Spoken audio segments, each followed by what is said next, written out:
И здравейте хора, това е втория епизод от моето оцеляване и ще ви покажа моята къщичка, по-точно дупката, в какво се превърна.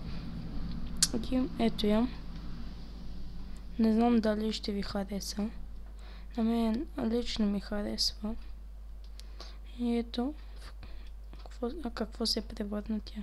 Подредих си честовете, намерих малко диаманти, направих си кирка и си направих портал към ада. Тук са моб работите, тук са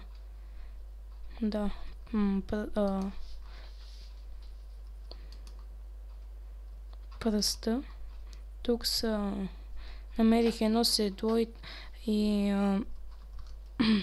броня на кон, намерих спаунер на скелети, ще ви го покажа и ще го направя в други епизод, може би ще го направя в XP ферма.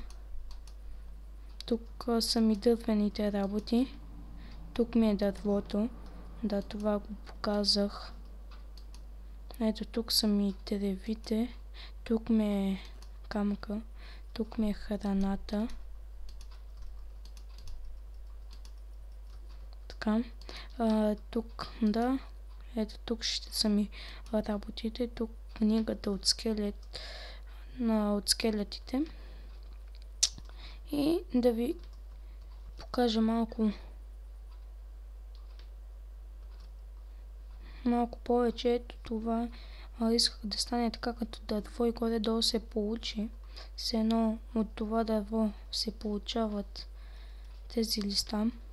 Ето тук ще бъде това на 30 левел, но по-нататък, защото съм 35 левел и не искам да умирам. Да и малко да полегна. Първият епизод беше малко по-тъпичък, но надявам се този да ви похаресва какво направих. Да, ето го. Искам пак да го покажа отдолу. Ето какво се получи. Мен ме радва. И това къде влезе? Нахалник ти. Не. Нахалник. Направих си една броня, защото има малко повече айрон.